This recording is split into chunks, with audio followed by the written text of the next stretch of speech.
नमो अरिहन्ताणं नमो सिद्धाणं नमो आयर्याणं नमो उवच्छायाणं नमो लोये सर्वसाहुणं सर्वव्यापेकचिद्रूप स्वरूपाय परात्मने स्वोपलब्धिप्रसिद्धाय ज्ञानानंदात्मने नमः।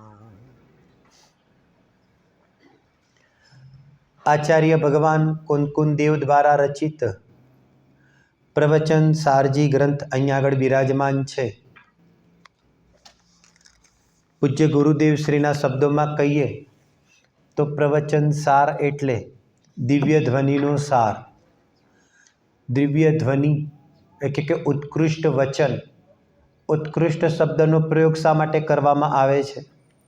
ઉત્કૃષ્ટ શબ્દનો પ્રયોગ એટલા માટે કરવામાં આવે છે કે એકમાત્ર તે વચન આ જીવને વિતરાગતા અપાવનાર છે, માટે તેવા ઉત્કૃષ્ટ વચન તેને દિવ્ય ધ્વનિનો સાર કહેવામાં આવે છે। કુંદકુંદ આચાર્ય દેવની ગાથાઓ, તેના ઉપર અમૃતચંદ્ર આચાર્ય દેવની પણ ટીકા છે અને જયસેન આચાર્ય દેવની પણ ટીકા જોવામાં આવે છે। આપણી પાસે આ જે અત્યારે ગ્રંથ છે ને, મૂળ ગ્રંથ, તે જે અમૃતચંદ્ર આચાર્ય દેવની ટીકાવાળો ગ્રંથ છે। અને તમને લોકોને એ પણ ખ્યાલ હશે કે પ્રવચન સારજી ગ્રંથની અંદર જે ભાવાર્થ જોવામાં આવે છે, તો એ ભાવાર્થ કોનો છે? તો આપણે એ જે ભાવાર્થ જે છે તે જયસેન આચાર્ય દેવની જે ટીકા છે ને, તો એ ટીકાનો જ સાર આ ભાવાર્થની અંદર ઉતારેલો છે। કારણ કે પૂજ્ય ગુરુદેવ શ્રીએ પ્રવચન સારની અંદર લગભગ તમે જોશો તો જયસેન આચાર્ય દેવની ટીકા છે એને વધારે સાથે રાખી છે। કારણ કે ખરેખર અદ્ભુત છે। નઈ વિભાગથી એ જે જયસેન આચાર્ય દેવની પ્રવચન સારજીની જે ટીકા છે ને, થોડી સરળ પડી જાય છે। અમૃતચંદ્ર આચાર્ય દેવની ભાષા ઘણી ગહન છે, જયસેન આચાર્ય દેવની સોફ્ટ છે। તો ગુરુદેવશ્રીએ એને પણ લઈને અને આપણે જે ભાવાર્થાની અંદર બનાવ્યા હિંમત મામાએ કે જે રીતે, તો એ જયસેન આચાર્ય દેવની ટીકાને લઈને તેના અહીંયા આગળ ભાવાર્થ જોવામાં આવે છે। એટલા માટે બતાવવામાં આવે છે કે પ્રવચન સાર ગ્રંથની અંદર કોઈ પણ ટીકા વાંચીએ ને તો પહેલાં ભાવાર્થ વાંચીને અને પછી જો ટીકા વાંચીશું ને તો થોડું આપણને પણ એ સરળ પડી જશે। હવે પ્રવચન સાર ગ્રંથાધિરાજની અંદર આચાર્ય દેવે 3 અધિકાર બતાવ્યા। કયા કયા? અમૃતચંદ્ર આચાર્ય દેવે 3 અધિકાર બતાવ્યા: જ્ઞાન તત્વ પ્રજ્ઞાપન, જ્ઞેય તત્વ પ્રજ્ઞાપન અને ચરણાનયોગ સૂચક ચુલિકા। આપણે 172 નંબરની ગાથા ઉપર અલિંગ્રહણના બોલ ઉપર આપણો સ્વાધ્યાય ચાલવાનો છે। આ અલિંગ્રહણના બોલનો જન્મ કેવી રીતે થાય છે ને, એના માટે આ ભૂમિકા સમજવી જરૂરી છે। જરા સમજજો, આ એક રૂટિન ભૂમિકા નથી બોલતા। અલિંગ્રહણના બોલને કેવી રીતે સ્થાન મળ્યું ને, એ બેઝ ઉપર આપણે આ ભૂમિકા સમજીએ છીએ, એ તમે જરા સમજજો। સૌથી પહેલો અધિકાર છે, હું સીધો ભૂમિકા નથી બનાવતો, સીધો હું ટોપિક જ ચાલુ કરી દઉં છું કે અમૃતચંદ્ર આચાર્ય દેવની ટીકામાં પ્રવચન સાર ગ્રંથાધિરાજની અંદર 3 અધિકાર બતાવ્યા: એક જ્ઞાન તત્વ પ્રજ્ઞાપન, એક જ્ઞેય તત્વ પ્રજ્ઞાપન અને એક ચરણાનયોગ સૂચક ચુલિકા। જયસેન આચાર્ય દેવે આ 3 અધિકારના નામ અલગ આપ્યા। ખ્યાલ છે કોઈને? જયસેન આચાર્ય દેવે તો કહે છે કે જે જ્ઞાન તત્વ પ્રજ્ઞાપન છે તેનું જયસેન આચાર્ય દેવ નામ આપે છે, તેને અહીંયા આગળ કહે છે કે સમ્યક જ્ઞાન અધિકાર। જે જ્ઞેય તત્વ પ્રજ્ઞાપન બીજા નંબરનો અધિકાર છે, તેને જયસેન આચાર્ય દેવ નામ આપે છે સમ્યક દર્શનનો અધિકાર। અને જે ચરણાનયોગ સૂચક ચુલિકા અધિકાર છે, તેને આચાર્ય ભગવાન નામ આપે છે સમ્યક ચારિત્ર અધિકાર। આ 3 અધિકારની અંદર આ આખો પ્રવચન સાર સમાયેલો છે।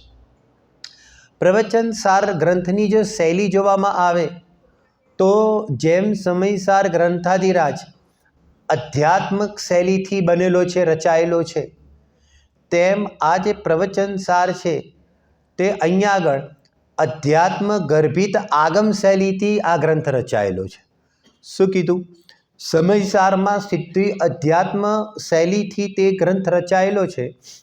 તો પ્રવચનસારજી ગ્રંથ જે છે તો તે અધ્યાત્મ ગર્ભિત આગમ શૈલીથી આખા ગ્રંથની અહીંયા આગળ રચના જોવામાં આવે. હવે જરા સમજો કે પ્રવચનસાર ગ્રંથાધિરાજની અંદર જ્યારે જ્ઞાન તત્વ પ્રજ્ઞાપનની વાત કરીને તો જ્ઞાન તત્વ પ્રજ્ઞાપનની અંદર અહીંયા આગળ આપણે મુખ્ય રૂપથી જોવામાં આવે તો તેની અંદર અતિન્દ્રિય જ્ઞાન અને અતિન્દ્રિય સુખની ચર્ચા કરી. મુખ્ય રૂપથી વાત છે, એના પણ અંતરાધિકાર છે, તેમાં વિસ્તારથી આપણે નથી જવું. તો કે છે કે અતિન્દ્રિય જ્ઞાન અને અતિન્દ્રિય સુખ જે છે તો કે તે ઉપાદેય છે અને ઇન્દ્રિય જ્ઞાન અને ઇન્દ્રિય સુખ છે તે હેય છે. આ પ્રમાણેનું એક ટોપિક લઈને અમૃતચંદ્ર આચાર્ય દેવે જ્ઞાન તત્વ પ્રજ્ઞાપનની અંદર ત્યાં આગળ કેવળ જ્ઞાનની સિદ્ધિ કરી. જરા બરાબર સમજો, કારણ કે આવું પરિપૂર્ણ અતિન્દ્રિય જ્ઞાન અને પરિપૂર્ણ અતિન્દ્રિય સુખ કોને જોવામાં આવે છે તો કે કેવલી ભગવાનને જોવામાં આવે છે. એમને અહીંયા આગળ પ્રધાન રૂપથી કેવલી ભગવાનને લઈને તેની ચર્ચા કરી છે આની અંદર. અને ઇન્દ્રિય જ્ઞાન અને ઇન્દ્રિય સુખ એ બધું શું કીધું તો કે છે કે તે બધું અહીંયા આગળ હે છે. તે વાત કરીને અહીંયા આગળ કેવળ જ્ઞાનનો પણ મહિમા ગાયો અને પછી ઇત્યાદિ વિશેષ રૂપથી બીજી પણ અહીંયા આગળ ચર્ચા જોવામાં આવી. હવે અહીંયા આગળ કોઈને એમ થાય કે આ અતિન્દ્રિય જ્ઞાન અને અતિન્દ્રિય સુખ જો ઉપાદેય છે તો કે છે કે તેની પ્રાપ્તિ કેવી રીતે થાય. આ તો તમે બતાવી દીધું કે કેવડી ભગવાનને અતિન્દ્રિય જ્ઞાન અને અતિન્દ્રિય સુખ છે. તો કે છે કે કેવડી ભગવાનને અતિન્દ્રિય જ્ઞાન અને અતિન્દ્રિય સુખ છે તો કે આવું મને પણ ઉત્પન્ન થાય કે ન થાય. એ કે થાય ને. તો કે છે કે તેના માટે મારે શું કરવું જોઈએ. તો અહીંયા આગળ આચાર્યદેવ કહે છે કે તેના માટે અહીંયા આગળ કહે છે કે તારે વસ્તુનું સ્વરૂપ સમજવું પડે. અને એ જે વસ્તુનું જે સ્વરૂપ વિસ્તારથી જે સમજાવ્યું તે પૂરેપૂરા વિસ્તારથી બતાવ્યું ગે તત્વ પ્રજ્ઞાપનની અંદર. એટલે અહીંયા આગળ કહે છે કે ગે તત્વ પ્રજ્ઞાપન આના પછી અહીંયા આગળ બીજો અધિકાર અહીંયા આગળ શરૂ થાય છે. જરા ઉપયોગ સૂક્ષ્મ કરજો, જેમ જેમ વિષય આગળ વધતો જાય તેમ તેમ જરા થોડીક વિશેષ વાતો આવતી જશે.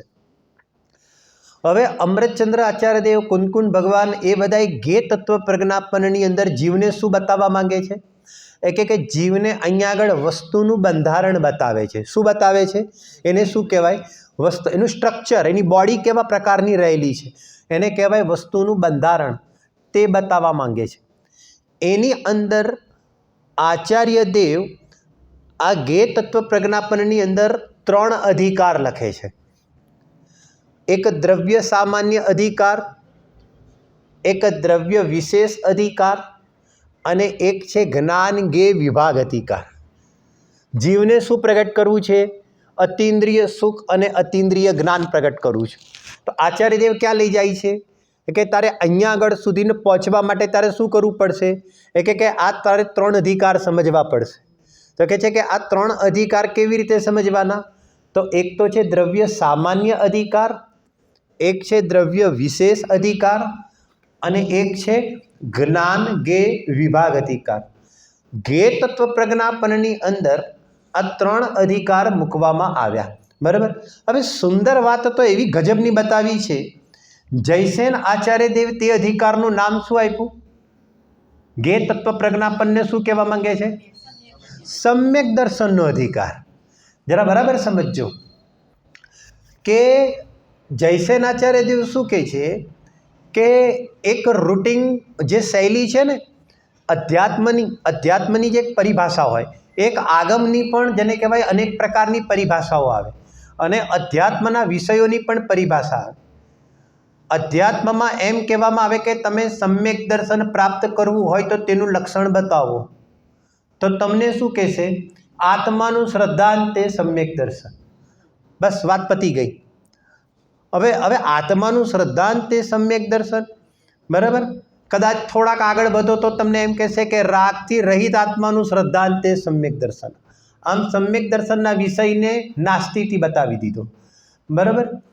અહીંયા આગળ જ્યારે આવો છો આગમની અંદર એમ કહેવામાં આવશે કે અમારે સમ્યક દર્શનની પ્રાપ્તિ કરવી છે તો તમે અમને સમ્યક દર્શનનું લક્ષણ બતાવો, સમ્યક દર્શનનું સ્વરૂપ બતાવો. તો અહીં આવીને સ્વયં અમૃતચંદ્ર આચાર્ય દેવ અને સ્વયં જયસેન આચાર્ય દેવ શું કહે છે ખબર છે? કે જ્ઞાન તત્વ અને જ્ઞેય તત્વની પ્રતીતિ તેનું નામ સમ્યક દર્શન. અને પૂજ્ય ગુરુદેવ શ્રી કહે છે કે અહીંયા આગળ 242 નંબરની ગાથા, અહીંયા આગળ એમ કહે છે કે જ્ઞાન તત્વ અને જ્ઞેય તત્વની પ્રતીતિ તેનું નામ જે સમ્યક દર્શન કીધું એ કહે છે કે તે નિશ્ચય સમ્યક દર્શનની વાત છે. ગજબની વાત તો એ છે. અને કહે છે કે આ નિશ્ચય સમ્યક આત્માની પ્રતીતિ તેનું નામ નિશ્ચય સમ્યક દર્શન, એ કહે છે કે એ સાંભળ્યું છે. 7 તત્વોની પ્રતીતિ તે સમ્યક દર્શન, તે વ્યવહાર સમ્યક દર્શન, એ કહે છે કે એ સાંભળ્યું છે. પરંતુ અહીંયા આગળ કહે છે કે જ્ઞાન તત્વની પ્રતીતિ અને જ્ઞેય તત્વની પ્રતીતિ તેનું નામ અહીંયા આગળ શું કીધું? સમ્યક દર્શન કીધું. અને સમ્યક દર્શનમાં પણ કયું સમ્યક દર્શન કીધું? ગજબ છે કે તે નિશ્ચય સમ્યક દર્શન. તારે નિશ્ચય સમ્યક દર્શન પ્રગટ કરવું હોય તો તારે કોની પ્રતીતિ કરવાની? જ્ઞાનની પ્રતીતિ કરવાની કે જ્ઞેયની પ્રતીતિ કરવાની? બરાબર ને? તો કહે છે કે જ્ઞાન તત્વ. હજી તો બહુ ગજબની વાત છે. આ પ્રવચન સાર તો ગુરુદેવ ઉછળતા હતા અને મને અત્યારે સમય બી ઓછો છે તથા એ કહેવાના ઘણા ભાવ આવે છે. પૂજ્ય ગુરુદેવશ્રીનો ક્ષયોપસમ જે હોય ને, ક્ષયોપસમની વાત ચાલે છે. સમ્યક દર્શન સહિતના હું એકલો પ્યોર ક્ષયોપસમની વાત કરું છું ગુરુદેવશ્રીનો. તો આપણને આટલા પ્રવચનો આપણી પાસે જેટલા ઉપલબ્ધ છે ને એની અંદર તમે પ્રવચન સારની અંદર જ્ઞેય તત્વ પ્રજ્ઞાપનમાં ચાલ્યા જજો. જે જેવન કહેવાય ને શ્રુતિની લબ્ધિ ક્યાં જોવા મળશે? તો કે કારણ કે એક તો ભાષા ગહન, 1000 વર્ષ પહેલાં અમૃતચંદ્ર આચાર્ય દેવ અને એમના અક્ષર, એમના શબ્દો તે વખતના આપણને અહીંયા આગળ એવો કંઈ ખ્યાલ ના આવે, ટપ્પી જ ના પડે. અને ગુરુદેવ શ્રી અહીંયા આગળ જેને કહેવાય ને જેમ મોર નાચતો હોય એમ આ બધા શબ્દોની અંદર નાચે. એમનું ક્ષયોપસમ તમે જોજો ને જે ખુલાસા કર્યા છે જરા બરાબર સમજજો. અહીંયા આગળ તો કહે છે કે જ્ઞાન તત્વની અને જ્ઞેય તત્વની પ્રતીતિ કહે છે કે તેનું નામ સમ્યક દર્શન. અને એ પણ કયું સમ્યક દર્શન કીધું? એ કે નિશ્ચય સમ્યક દર્શન. બરાબર? હવે જરા સમજજો. હવે જ્ઞાન તત્વની પ્રતીતિ અને જ્ઞેય તત્વની પ્રતીતિ તો મારે જ્ઞાનને પણ સમજવું પડે અને જ્ઞેયને પણ સમજવું પડે. હવે જરા સમજજો કે જ્ઞાન પણ એક પદાર્થ છે, જરા સમજજો. અને જગતની અંદર જ્ઞેયો પણ પદાર્થ છે. બરાબર ને? આત્મા પણ પદાર્થ છે અને એ આત્માના જ્ઞાનની અંદર જણાવવા યોગ્ય બીજા જ્ઞેય પદાર્થ છે. એ કહે છે કે તે પણ અહીંયા આગળ તે હયાતી ધરાવે છે, તે પદાર્થ છે. તો અહીંયા આગળ આચાર્ય દેવ શું કહે છે ખબર છે? એ કે તારે આવી પ્રતીતિ કરવી હોય ને જ્ઞાન તત્વ અને જ્ઞેય તત્વ એની તારે પ્રતીતિ કરવી હોય તો સૌથી પહેલાં તારે તે પદાર્થને જાણવો પડશે. અને તારે તે પદાર્થને જાણવો પડશે તો કેવી રીતે જાણવો પડશે? તો એ પદાર્થને તારે સામાન્યપણે પણ જાણવો પડશે અને તારે અહીંયા આગળ વિશેષપણે પણ જાણવો પડશે. હવે એ દ્રવ્યોને એ જગતમાં જાતિ અપેક્ષાએ 6 દ્રવ્યોને જે સામાન્યપણે જાણવા માટે આચાર્ય દેવે જ્ઞેય તત્વ પ્રજ્ઞાપનની અંદર એક અધિકાર લખ્યો, દ્રવ્ય સામાન્ય અધિકાર. અને પછી આ જે 6 દ્રવ્યોનું કોમન સ્વરૂપ, 6 દ્રવ્યોનું સામાન્ય સ્વરૂપ શું છે? જેમ જેને કહેવાય આજે હમણાં પ્રવચનમાં આવ્યું ને ઉત્પાદ વૈ દ્રવયુક્તમ સત. અને તત્વાર સૂત્રકાર કહે છે કે સત દ્રવ્ય લક્ષણમ. દ્રવ્યનું લક્ષણ સત છે. સત એટલે શું? બહુ સરસ. સત એટલે હોવાપણું. એ હોવાપણું એટલે શું?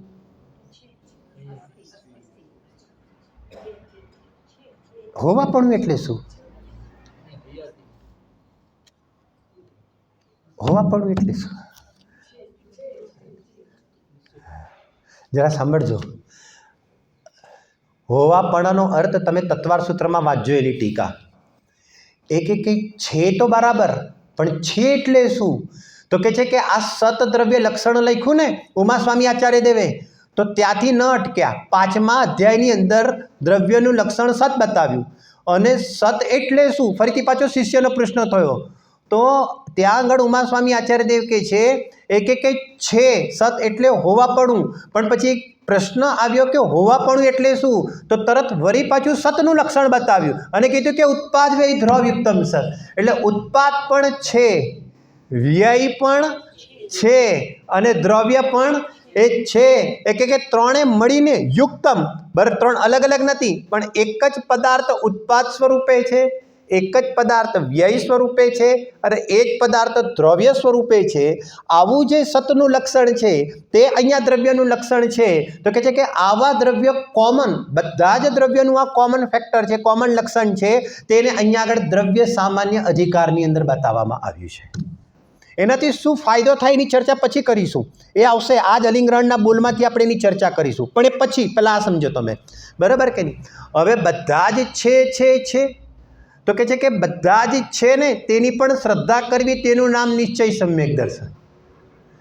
પછી બધા જ છે તો બધા એક સરખા છે, તો જૈન દર્શન સ્યાદ વાત છે, બધા એક સરખા પણ છે અને બધામાં જેને કહેવાય કે ફરક પણ છે. તો કહે છે કે બધા એક સરખા છે તો દ્રવ્ય સામાન્ય અધિકારમાં બતાવ્યું, છતાં પણ બધામાં ફરક છે તે કોણ બતાવશે? તો કહે છે કે તે દ્રવ્ય વિશેષ અધિકાર બતાવશે. એટલા માટે બીજો અધિકાર શું બતાવ્યો? દ્રવ્ય વિશેષ અધિકાર. દ્રવ્ય સામાન્ય અધિકાર અને દ્રવ્ય એ કહે છે કે વિશેષ અધિકાર. બરાબર. હવે જરા સમજજો, જરા અહીંયા આગળ તમે અહીંયા આગળ ઉપયોગ લગાડજો.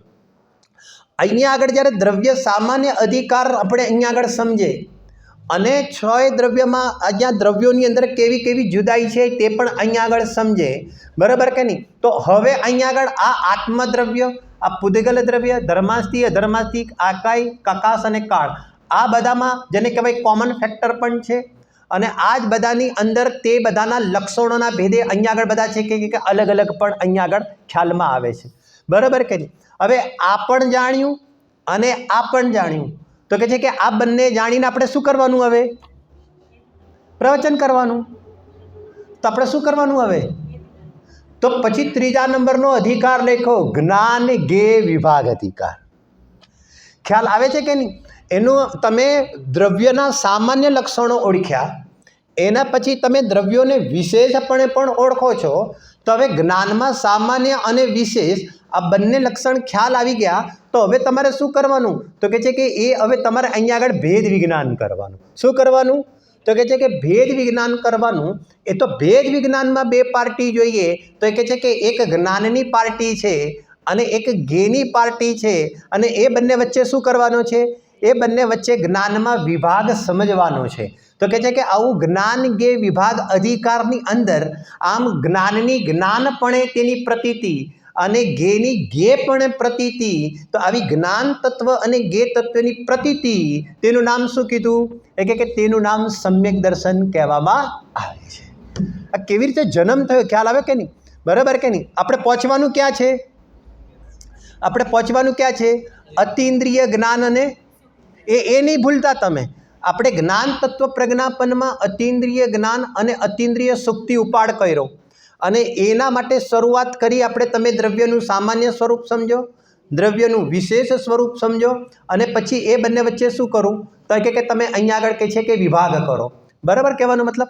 હવે વિભાગ કરીને ભેદ વિજ્ઞાન કરી લીધું. જીવે શું કરી લીધું? હવે અહીંયા આગળ એ કે ભેદ વિજ્ઞાન કરી લીધું. બોલો હવે આપણે બેસી રહેવાનું કે શું કરવાનું? ભેદ વિજ્ઞાન થઈ ગયા પછી આખા પ્રવચન સારનો આખો તમને સાર શું છે ને તમે સમજ્યા કે નહીં? આની આખી શૈલી કેવા પ્રકારની છે, શું એ લોકોની પદ્ધતિ છે આચાર્ય ભગવંતોની, તે આપણે એનું ડિસ્કસ કરીએ છીએ. જરા સમજજો બરાબર. હવે શું કરવાનું? એ વાત બી છે ને. હવે કરવાનું શું? તો કહે છે કે હવે ચારિત્રનો પુરુષાર્થ કરવાનો. આપણને બધાને એમ થયું કે પછી આપજો ને છોટું ભાઈ, પછી આપજો. બરાબર. હવે આપણે શું કરવાનું? ચારિત્રનો પુરુષાર્થ કરે. પણ અમને ભેદ વિજ્ઞાન થઈ ગયું ને? હા, કે ભલે ભેદ વિજ્ઞાન થઈ ગયું પણ પહોંચવાનું ક્યાં છે? અતિન્દ્રિય. આચાર્ય ક્યારે પણ છે ને રસ્તામાં હાથ નહીં લઈ લે, અડધેથી નહીં છોડે. બતાવું એક શૈલી તમને. તમે સમય સારમાં પણ જશો, તમે પંચાસ્તી કાયમાં જજો, તમે પ્રવચન સારમાં જજો અને એની અંદર અનુક્રમણિકા હોય ને તો તે લોકોના બધા અધિકાર જોશો ને તો અહીંથી ઉપાડ્યો છે ને તો છેલ્લે આચાર્ય દેવોએ મોક્ષમાં જ પહોંચાડ્યો છે. તમે તત્વાર સૂત્ર જોજો. પહેલો અધિકાર તમને જીવ અધિકાર મળશે તો છેલ્લો ક્યાં આગળ પહોંચાડ્યો છે? તો કહે છે કે મોક્ષે જ પહોંચાડ્યો છે. આ તમે જુઓ એની પદ્ધતિ જુઓ, તમે ખ્યાલ આવે છે કે મને મતલબ? તો આવી રીતે હવે શું કરવાનું? તો અહીંયા આગળ છે ને કે આચાર્ય ભગવંતો કહે છે કે હવે બુદ્ધિપૂર્વક જો તમે દુઃખથી મુક્ત થવા ઈચ્છતા હો તો સામાન્યપણાને અંગીકાર કરો. बराबर के नहीं। तो अहींया आगळ जेने कहेवाय के आचरणनी प्रधानताथी बहु गजबनो छे शरणानुयोग सूचक चालिका खरेखर એટલો બધો સુંદર છે ને એમાં બાહ્ય આચરણ અને અંતરંગ આચરણની શું સંધિ છે એ ખરેખર વારંવાર વાંચવા જેવો છે। તો અહીંયા આગળ ચરણાનુयोग સૂચક ચાલિકાની અંદર સંયમ અંગીકાર કરાવીને અને પૂર્ણ વિતરાગતા કેવી રીતે પ્રગટ થાય એની માર્ગ શું, એનો બહારમાં માર્ગ કેવી રીતે છે, અંતરંગ માર્ગ કેવી રીતે છે, ઉત્સર્ગ માર્ગ, અપવાદ માર્ગ એ બધાની કેવી રીતે સંધિ છે તેની ચર્ચા કરીને અહીંયા આગળ સમ્યક ચારિત્રને પણ અંગીકાર કરવાનું કીધું। અને જ્યાં આગળ સમ્યક ચારિત્રની પણ પૂર્ણતા થાય તો શું પ્રગટ થાય? પૂર્ણપણે અતિન્દ્રિય જ્ઞાન અને અતિન્દ્રિય સુખની અહીંયા આગળ પ્રાપ્તિ જોવામાં આવે છે। બરાબર, આ આખા પ્રવચન સારની જેને કહેવાય કે શૈલી જોવામાં આવી। હવે આવી જાઓ એની અંદર આપણે ચાલતા વિષયમાં જે વિષયને આપણે ટચ કરવાનો છે તે અહીંયા આગળ કહે છે કે 172 નંબરની ગાથા, અને 172 નંબરની ગાથા ગે તત્વ પ્રજ્ઞાપનમાં આવી। અને ગે તત્વ પ્રજ્ઞાપનમાં ક્યાં આવી? गे तत्व प्रज्ञापन में क्या आई?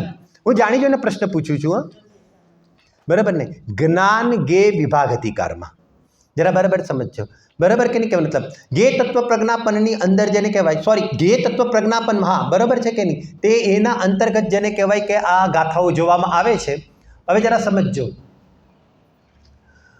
172 नंबरनी गाथा आपने बधाने ए तो परिचय है कि पांचे परमागमनी अंदर आज गाथानो भाव है ने ते 5 परमागमनी अंदर मूकवामां आवी छे। समयसारनी 49 नंबरनी गाथा होय, अहींया आगळ आपणे प्रवचन सारनी 172 नंबरनी गाथा है, पंचास्तिकायनी 127 नंबरनी गाथा है, बाऊ पाहुडनी 64 नंबरनी गाथा है અને નિયમસારની 46 નંબરની ગાથા છે। તે બધાની અંદર અહીંયા આગળ આ ગાથાઓનો જેને કહેવાય કે સમાવેશ જોવામાં આવે છે। એની અંદર ચાલતા વિષયમાં આપણે પ્રવચન સારની 172 નંબરની ગાથા ઉપર આપણે અત્યારે સ્વાધ્યાય જોઈ રહ્યા છે। તેની અંદર એક વિશેષ ચર્ચા અહીંયા આગળ એ બતાવી કે આ આત્મા જેને કહેવાય કે રસ રહિત છે, ગંધ રહિત છે, रूप रहित है, स्पर्श रहित है, शब्द रहित है, इत्यादि जे फैक्टर है ते बधी गाथाओनी अंदर कॉमन जोवा मळे छे। समयसारनी अंदर अव्यक्तना बोलवाळो जे विषय जे छे ते स्पेशियल अलगथी जोवा मळे छे। चेतना गुणवाळो जे छे ते अस्तित्व वात करी ते बधामां कॉमन जोवा मळे छे। अलिंग ग्रहण शब्दनो जे प्रयोग छे ते बीजा बधा जेने कहेवाय के ग्रंथोनी अंदर तेनी अंदर एक ज बोल जेने कहेवाय वापरवामां आव्यो छे। परंतु प्रवचन सारनी अंदर अमृतचंद्र आचार्य देवे ए अलिंग ग्रहणना 20 अर्थ अहींया आगळ कर्या छे। ख्याल आवी गयो? आपणे बीजा बधा बोलो पर आपणे नथी चालवानुं, सीधा अलिंग ग्रहणना बोल पर ज आपणे फोकस करवाना छीए। आटलो ख्याल आवी गयो? तमे आपणे सीधा अहींया आगळ आवी गया। अलिंग ग्रहण शब्द प्रयोग एक कर्यो छे અને એમાંથી અમૃતચંદ્ર આચાર્ય દેવે એકચ્યુઅલી મૂળમાં શબ્દ છે અલિંગ્રાહ્ય, પણ અલિંગ્રહણ શબ્દ પ્રયોગ કેમ કર્યો છે? અનેક અર્થોની ઉત્પત્તિના કારણે તે અલિંગ ગ્રહણ શબ્દનો અહીંયા આગળ જેને કહેવાય કે પ્રયોગ કરવામાં આવ્યો છે। હવે જરા સમજો,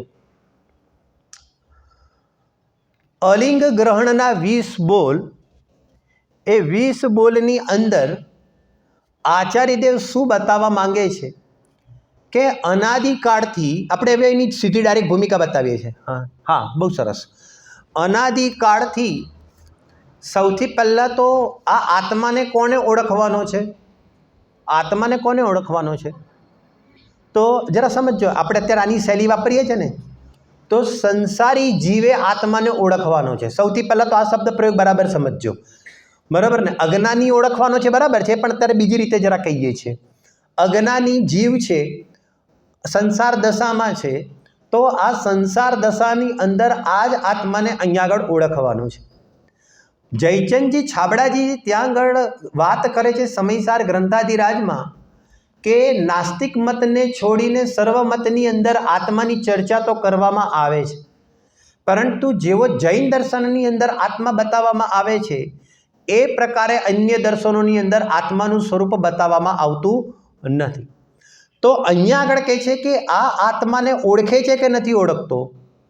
तो अहींया आगळ कहे छे कि आत्माने ओळखे तो छे। जरा समझो, आत्माने तो ओळखे तो छे, પરંતુ આત્માને કેવી રીતે ઓળખે છે કે આત્માને અહીંયા આગળ દેહવાળો ઓળખે છે, આત્માને રાગવાળો ઓળખે છે, આત્માને કર્મવાળો ઓળખે છે, આત્માને વિષયનો ભોગતાવાળો ઓળખે છે. આવી રીતે અહીંયા આગળ આત્માની અહીંયા આગળ ઓળખાણ કરે છે. તો આચાર્યદેવ અહીંયા આગળ એમ કહેવા માંગે છે કે તે જે આત્માની ઓળખાણ કરવા માટે તે જે ચિહ્ન બનાવ્યું છે, તે જે લક્ષણ બનાવ્યું છે, તો કહે છે કે એ લક્ષણથી આત્માની ઓળખાણ નહીં થાય. આ એકનું મેન ટોપિક, બરાબર? પોઈન્ટ પકડાય છે? શું કીધું? અલગ અલગ પ્રકારથી હવે બીજી રીતે આત્માને વર્તમાનમાં દેહ છે કે નહીં, આત્માને વર્તમાનમાં રાગ છે કે નહીં, આત્માને વર્તમાનમાં કર્મનો સંયોગ છે કે નહીં, આત્માને વર્તમાનમાં બહારના વિષયોનો સંયોગ છે કે નહીં, તો અપેક્ષાથી જોવામાં આવશે. નહીતર તો સંસારીને સિદ્ધ બે ભેદ સિદ્ધ નહીં થાય ને. જરા થોડુંક સમજવા જેવી વાત છે. કર્મ સહિત જીવને સંસારી કહે છે અને કર્મ રહિત જીવને સિદ્ધ કહે છે. અત્યારે પર્યાય અપેક્ષા એ વાત છે.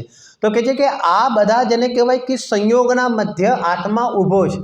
હવે અનાદિકાળથી અજ્ઞાન શું છે કે આ બધા જે સંયોગ જે છે તે તું નથી ને તારા નથી, તેને જ તું આત્મા માની બેસ્યો છે. ગજબની વાત તો છે કે એને જ લક્ષણ બનાવીને તું આત્માને ઓળખવા માંગે છે. તો એના માધ્યમથી આત્માની ઓળખાણ નહીં થાય. તો એના માટે આચાર્યદેવે ટોટલ કેટલા બોલ બતાવ્યા? એક ટોટલ અહીંયા આગળ જેને કહેવાય કે 20 બોલના અહીંયા આગળ જન્મ જોવામાં આવે છે, બરાબર?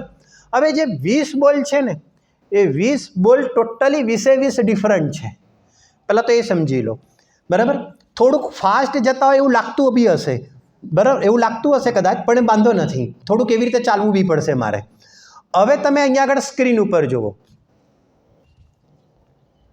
અને સવારે 5 દિવસ છે ને બિલકુલ તમારો ઉપયોગ અહીંયા આગળ જોવો જોઈએ. નહીતર જે કહેવા માંગે છે ને સમજાશે નહીં, બરાબર કે નહીં? આપણે ખાલી વાંચી જઈશું ને, પણ એની પાછળ પણ કેટલા ભાવ રહેલા છે ને એને આપણે છેક સુધી સ્પર્શ કરવાની કોશિશ કરવાના છીએ. એટલા માટે જરા સમજજો. અહીંયા આગળ જે 20 બોલ છે ને, તમારી સ્ક્રીન ઉપર આવી ગયા 20 બોલ. હવે આચાર્યદેવે 20 બોલની અંદર કેવી રીતે ભેદ વિજ્ઞાન કરાવ્યું એ જરા સમજજો. આપણે એના ગ્રુપ બનાવી દીધા છે. અહીંયા આગળ તમે જોશો ને તો આપણે એના ગ્રુપ બનાવી દઈએ છીએ. જુઓ, પહેલો બોલ જે છે ને, આ પૂજ્ય ગુરુદેવશ્રીના પ્રવચનોના સંકલનવાળી પુસ્તક છે, બહુ પ્રસિદ્ધ છે. આપણા તમારી ત્યાં આગળ પણ છે, પછી તમને છોટું કાકા આપી દેશે. અહીંયા આગળ જુઓ,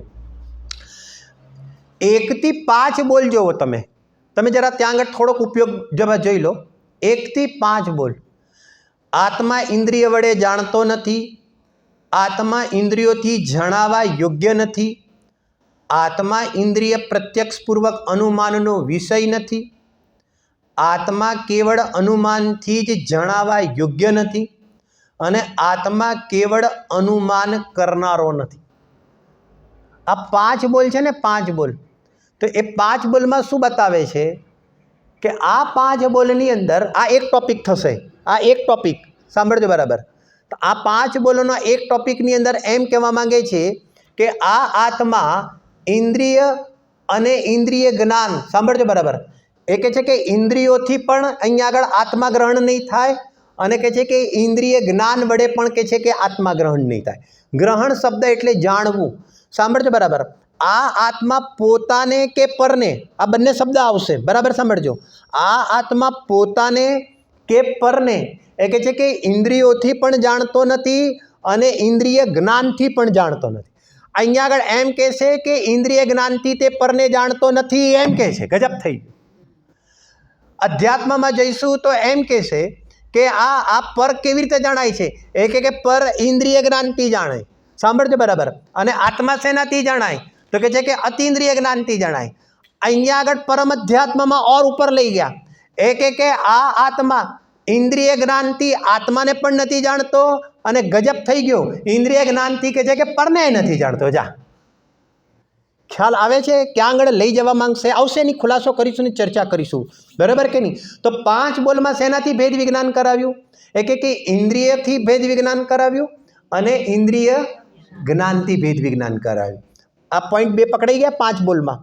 અને એના પછી અહીંયા આગળ આચાર્યદેવ સ્વયં 6ઠ્ઠા નંબરના બોલમાં આ 5 બોલ સાથે સેટિંગ કરવું છે ને એટલે વચ્ચે 6ઠ્ઠા નંબરનો બોલ મૂકી દીધો કે આત્મા પ્રત્યક્ષ જ્ઞાતા છે, બરાબર. એની ચર્ચા તે વખતે કરીશું, થોડીક વિસ્તારથી કરીશું આપણે. ત્યારબાદ હવે અમૃતચંદ્ર આચાર્ય દેવે શું કર્યું કે એક શબ્દનો પ્રયોગ બદલ્યો અને આત્મા શબ્દ વાપરતા હતા એની જગ્યાએ હવે શબ્દનો પ્રયોગ કર્યો ઉપયોગ. આપણને એમ થાય કે ઉપયોગ કહો કે આત્મા કહો, શું ફરક પડે છે? જો ફરક ના પડતો હોય તો આચાર્યદેવને શબ્દ બદલવાની શા માટે જરૂર પડી?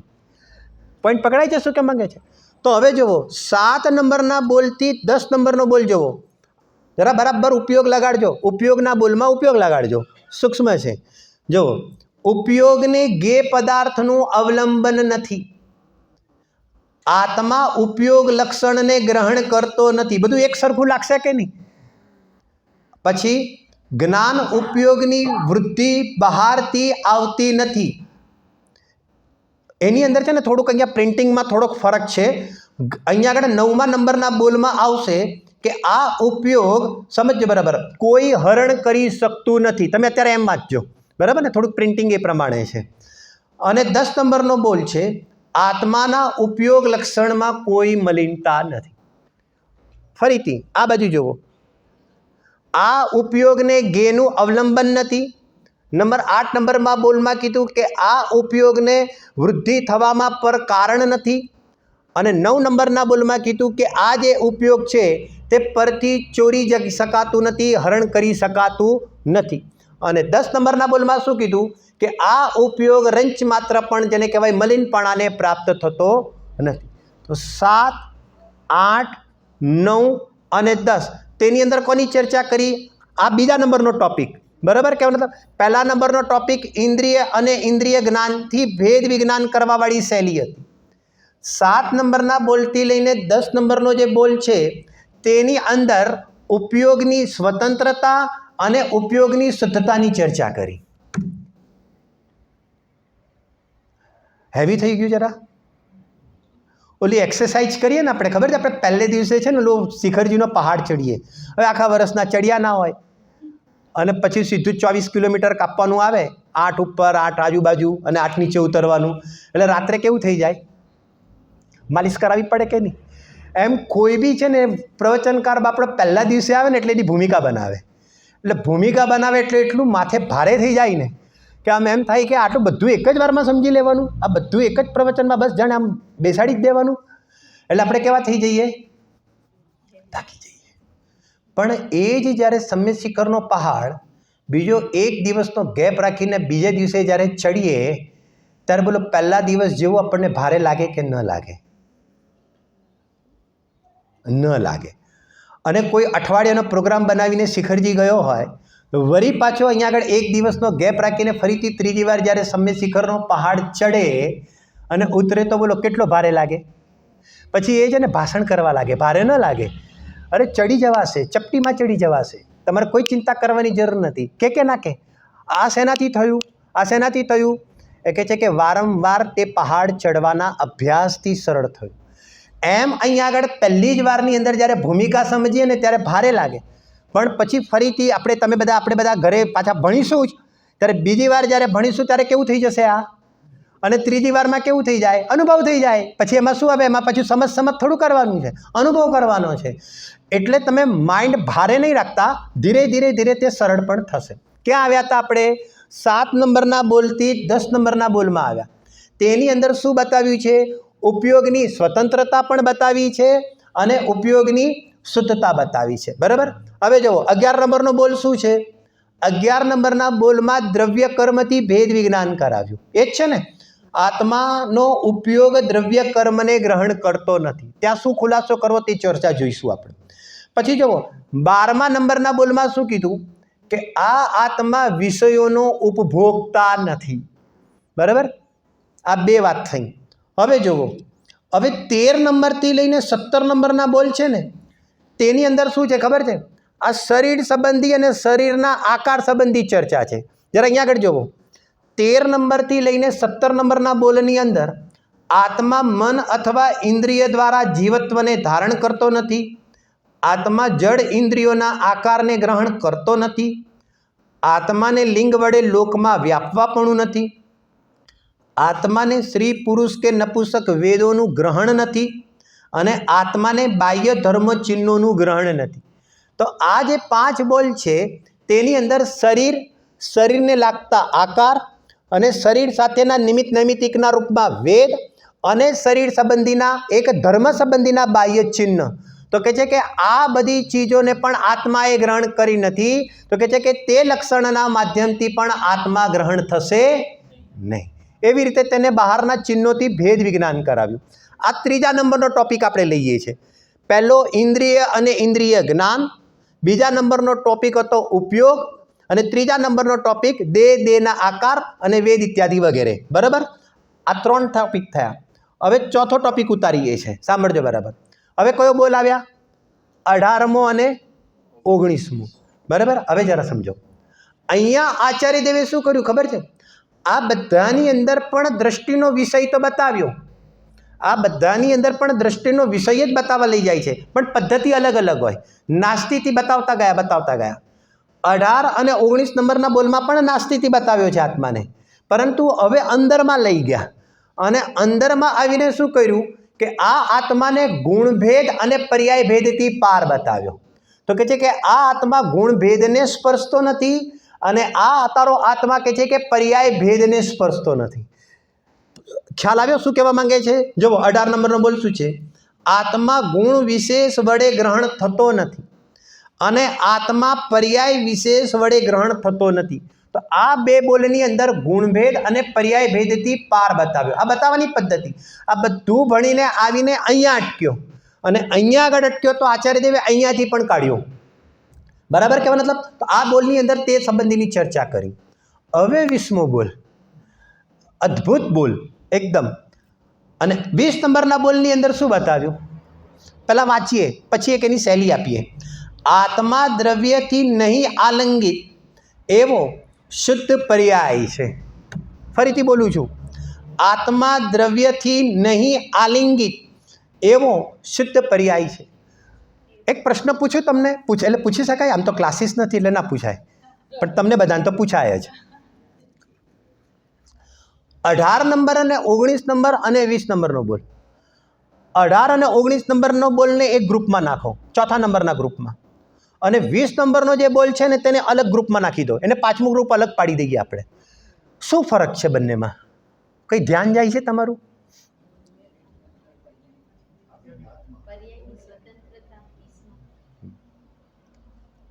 જો સાંભળો, 18 અને 19 નંબરના બોલમાં જ્ઞાન પ્રધાન દ્રષ્ટિનો વિષય બતાવ્યો. શું શબ્દ પ્રયોગ કર્યો? 18 અને 19 નંબરના બોલમાં જ્ઞાન પ્રધાન દ્રષ્ટિનો વિષય બતાવ્યો. 20મા નંબરના બોલમાં દ્રષ્ટિ પ્રધાન જ્ઞાનનો વિષય બતાવ્યો. કેવી રીતે સમજશું?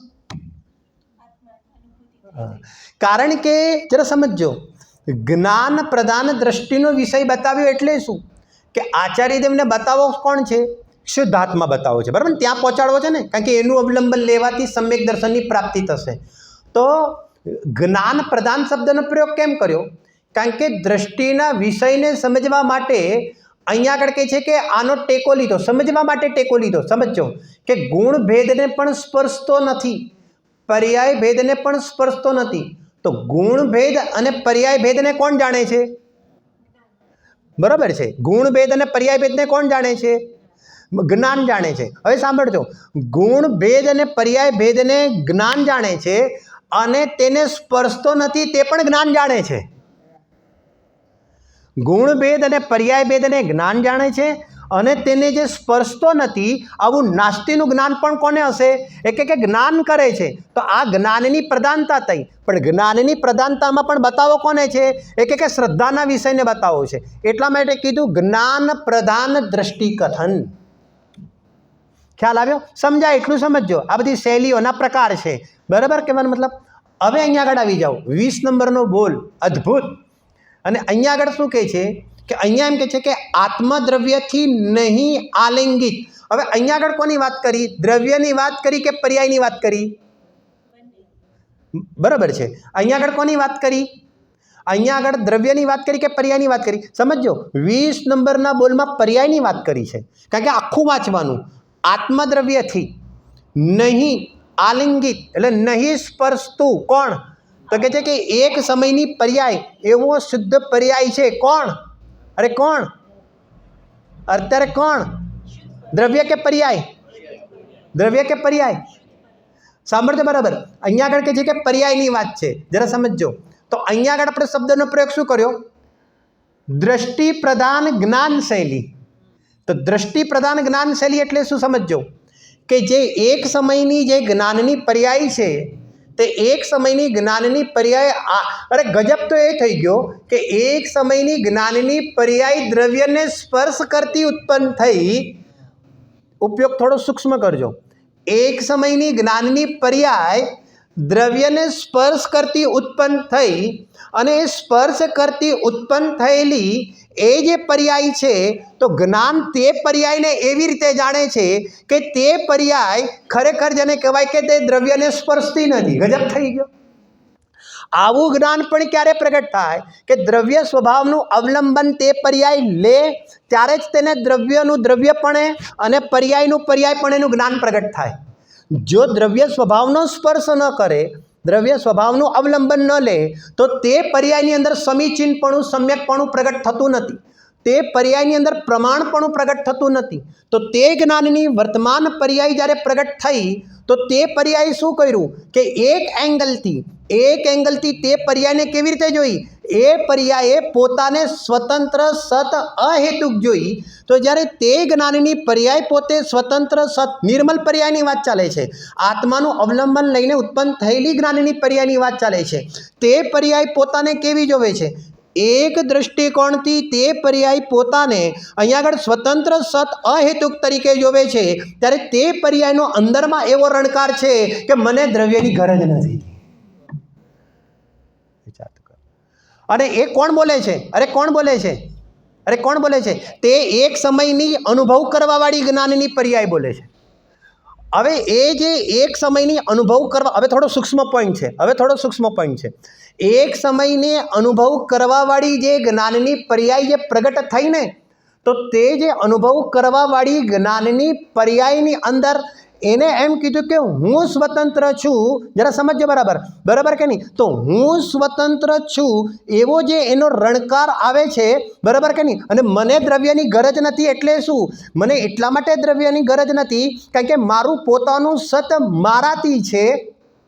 મારું પોતાનું સત કોનાથી છે? એટલે કે મારાથી સત છે એમ કરતી તે જે પર્યાય અહીંયા આગળ પ્રગટ થાય છે, જરા સમજજો. એ દ્રવ્યની જોવે છે સામે, પરંતુ ઘોષણા પોતાની સ્વતંત્રતાની કરે છે. શું આની અંદર ન્યાય ભર્યા છે? જે પર્યાય પોતે પોતાની સામે જોવે ને તે સ્વતંત્રતાની ઘોષણા ના કરી શકે. અરે ગજબ. પણ જે પર્યાય પોતાને એ દ્રવ્ય રૂપ માને છે, જે દ્રવ્ય પોતાને શું માને છે? એ પર્યાય પોતાને શું માને છે? એ પોતાને અહીંયા આગળ ત્રિકાળી રૂપ માનતી તે પર્યાય પ્રગટ થઈ છે. તો કહે છે કે હું પોતાને ત્રિકાળી રૂપ માનું છું ને. હવે જરા ટોન સમજજો. 20 નંબરનો બોલ. હું પોતાને ત્રિકાળી રૂપ માનું છું ને તો હું મારી યોગ્યતાથી માનું છું, બાકી તો તમે તો અનાદિથી હતા જ. પોઈન્ટ પકડાઈ જાય? થોડોક સૂક્ષ્મ પોઈન્ટ, બરાબર ને? જો તમારે લઈને હું ઉત્પન્ન થતી હોત તો તમે તો ક્યારના હતા, બરાબર ને? તમારાથી આ ઘર ચાલે છે એમ નથી, એમ કે છે આ પત્ની પતિને, એમ કે છે. આ એક સમયની જે નિર્મલ પર્યાય કહે છે કે તમારી મહેરબાની નથી. અમારું જે જીવન ચાલે છે ને એમાં તમારી મહેરબાની કે નથી, કારણ કે તમે તો અનાદિથી હતા જ. આ રૂબાબ છે. અને અહીંયા આગળ જ્યારે સ્વતંત્ર સત તરીકે જોવે છે તો પોતે જ્યારે સ્વતંત્ર તક તરીકે જોવે છે ને, હવે જરા એક બીજો અંદરમાં દ્રષ્ટિકોણ આવે છે. ખબર નહીં, આ બધું અત્યારે પાછું નવું આવે છે મારા મગજમાં, એ બરાબર ને? તો અંદરમાં જ્યારે સ્વતંત્ર સત તરીકે જોયું ને તો સમજો એને શું થઈ ગયું? એને ત્યાં આગળ પરાધીનતાપણા ના રહી. પરાધીનતાનું એને જેને કહેવાય કે અવલંબન ના રહ્યું. તો ત્યાં આગળ પોતાને એક પડખા સુધી તેને સ્વાધીનપણે જોઈ અને સ્વાધીનપણે જોતાની સાથે હવે તે જ્ઞાન સમજો, હવે એ શું કરે છે કે એ જે જ્ઞાન જે પ્રગટ થયું તો પોતે પર્યાયને સ્વાધીનપણે જોતું જે જ્ઞાન પ્રગટ થાય છે તો હવે એ જ્ઞાન એ પર્યાયને પર્યાય રૂપે નથી જોતું, પણ કેવી રીતે જોવે છે? એ કે અકર્તા સ્વભાવે જોવે છે. તો ત્યાં આગળ દ્રષ્ટિ ક્યાં જતી રહી? તો ત્યાં આગળ દ્રષ્ટિ જ્ઞાયક સ્વભાવમાં જતી રહી, અને જ્ઞાયક સ્વભાવની દ્રષ્ટિ પણ થઈ, જ્ઞાયક સ્વભાવનું જ્ઞાન પણ થયું, અને પર્યાયની સ્વતંત્રતાનું પણ જ્ઞાન થયું. આમ પર્યાય દ્રવ્યના ભાવ રૂપે પરિણમી ગઈ એવી જે નિર્મલ પર્યાયથી પરિણમિત આત્માની ચર્ચા છે હકીકતની અંદર. પહેલા મેં સામાન્ય રીતે હું બોલતો ગયો પર્યાયની ચર્ચા છે, પર્યાયની ચર્ચા છે, પર્યાયની ચર્ચા છે. હવે એક શબ્દ છેલ્લે મેં બીજો વાપર્યો કે પર્યાયથી પરિણમિત આત્માની ચર્ચા છે. કારણ કે પર્યાયથી, કારણ કે તે પર્યાયને દ્રવ્યોનો હવે ત્યાં આગળ ભેદ નથી, સમજો બરાબર. તો તે પર્યાય દ્રવ્ય સ્વભાવનું અવલંબન લઈ પરિણમી ગઈ, અને તે પર્યાયની અંદર પર્યાય તરફથી જોઈએ છે તો ત્યાં આગળ શું કહે છે? એ કે મને અહીંયા આગળ કહે છે કે હું એને સ્પર્શતી નથી. તે કહે છે કે આવો તું શુદ્ધ પર્યાય વાળો આત્મા છે, બરાબર કે નહીં? આ પ્રમાણે 20 નંબરના બોલમાં પર્યાયની સ્વતંત્રતાની ચર્ચા કરવામાં આવી. આવી રીતે અલિંગ ગ્રહણના 20 બોલમાં આ પૂરા નથી થઈ ગયા, આ હજી શરૂઆત થઈ છે, બરાબર ને? તો કહે છે કે એ પ્રમાણેની ચર્ચા છે, વિશેષ સેશનની અંદર આપણે આગળ એ પ્રમાણે ચર્ચા કરીશું, બરાબર.